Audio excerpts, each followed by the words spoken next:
Good evening YouTube, my name's Rob Pollard. This is a short video to show flight simulation in virtual reality. We're going to be using Xplane 11 for this demonstration, which I think is by far the best civilian flight simulation available for the PC right now. We're going to be flying it with default steadily, but we're going to be using Airfoil Labs Cessna 172, which is a highly accurate rendition of that aircraft. You can fly it by the numbers and even have to do things like engine servicing and so forth. We're going to be using flying sides to enable virtual reality in Xplane 11, as Xplane 11 doesn't natively support virtual reality, at least not at the time of this video. Now we're going to be flying from Olympia Airport, Kilo Oscar Lima Mike in Washington State, Seattle, good old US of A. That's one of my favourite places to fly regardless of flight sim because the scenery there is just so beautiful. Now we're going to be taking off from runway 26 and flying a left hand pattern. Our intent is to land on runway 08.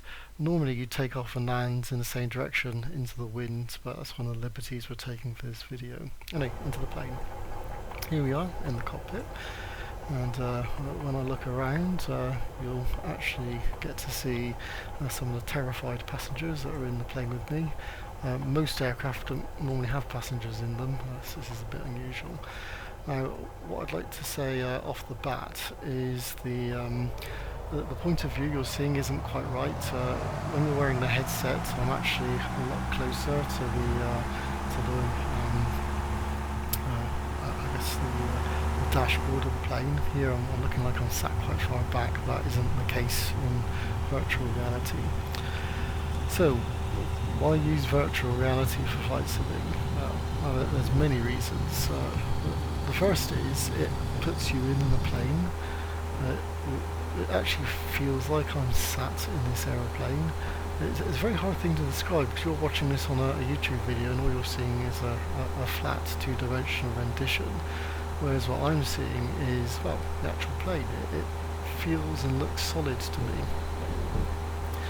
Now, one of the other advantages of that is when you flight sim on a 2D screen, you're kind of conscious that you are watching a screen.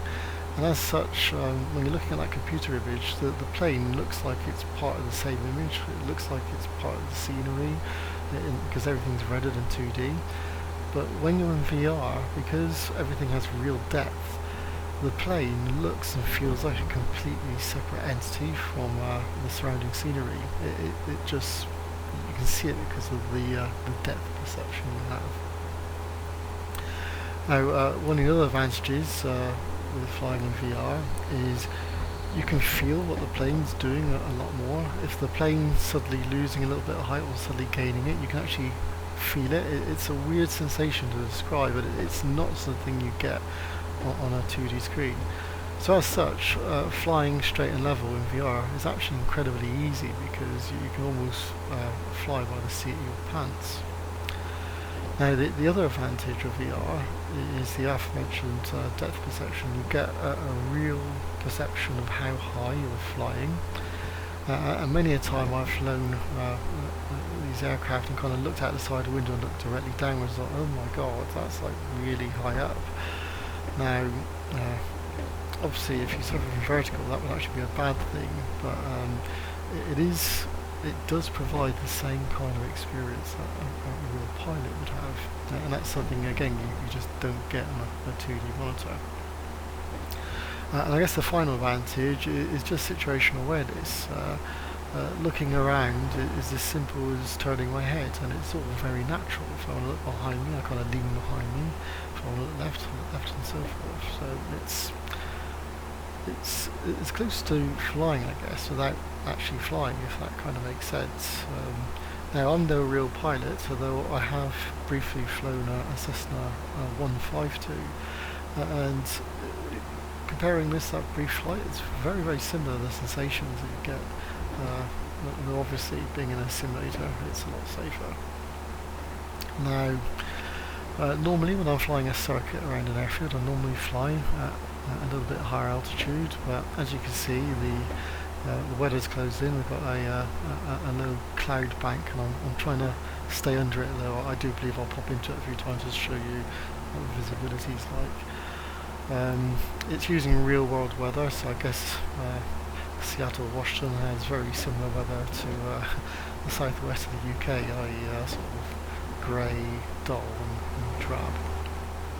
But nevertheless, it adds a lot of atmosphere to the flight. Now, the reason why I chose Xplane over some of the other more popular sims like FSX and Prepare is it performs really great on my system, even when I'm playing it in VR. It's like liquid frame rates.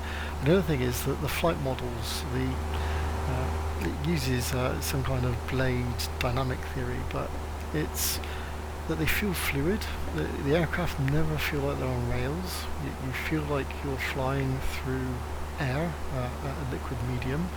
Now with FSX and Prepare, I always felt like you're flying on rails. The aircraft weren't very dynamic at all. It felt really, really artificial. So that's one reason. The other reason is the terrain. Now, as you can see, this is stock terrain. I haven't done anything to it, and in fact I'm actually playing this one level below maximum detail because max detail for some reason causes some graphical anomalies in VR at the moment, which is why I recommend that you play it one notch down if you are playing this in VR. So yeah, it's superb terrain detail, and it's so good you could do VFR flying from it quite easily. Many times I've been flying in VR and it has quite literally knocked my socks off. I spent ages looking out of the window at the beautiful terrain. And the terrain's dynamic as well. It includes things like moving vehicles, trains, all sorts of things, so it does feel alive. Now the big downside of VR at the moment, at least in terms of flying side, is none of the 2D dialogue windows are visible to me whilst I'm in VR, even though they might actually be visible on a 2D screen. And that's a bit of a disadvantage. It means I can't really use air traffic control, nor can I use a moving map.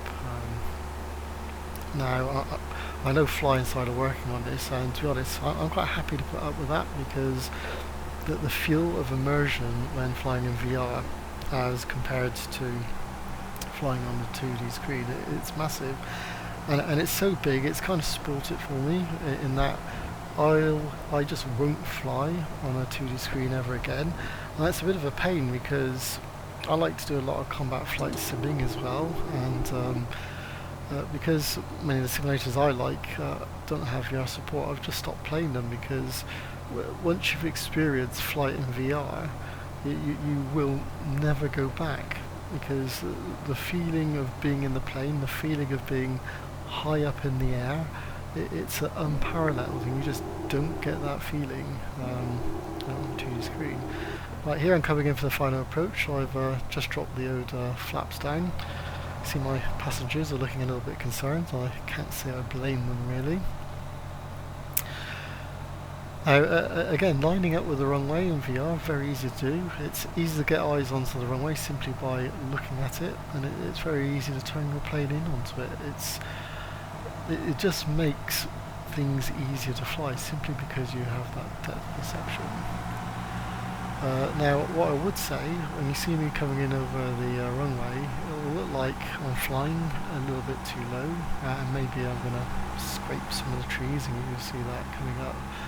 But it's not the case, and again in VR, because you have real depth perception, you can see exactly how high up you are, and at least from my view, I could see that I was well above the trees I'm about to fly over, even though from this 2D rendition it's probably going to look like I'm going to clip them, but I can assure you I'm actually way above them.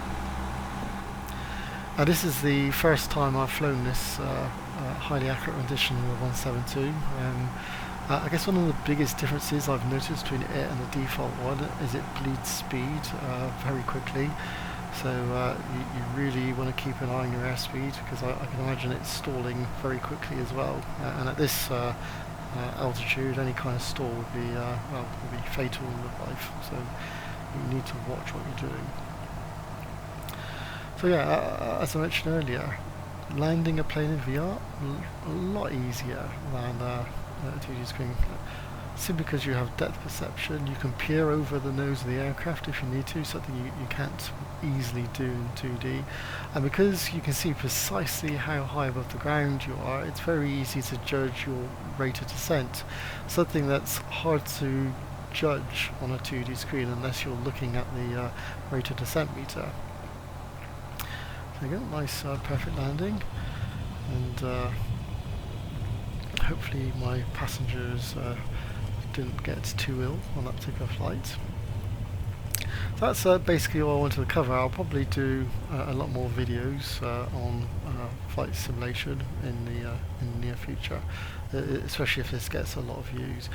But for me, VR is a whole new ball game for flight simulation. It takes it up to the next level, and it's very close to flying without actually leaving your home and without paying the huge amounts of money that you would normally. So I've now come to a complete stop, and there are my frightened passengers. None of them are thrown up, which is probably a good thing. Anyway, that's it. Thank you for watching. Goodbye.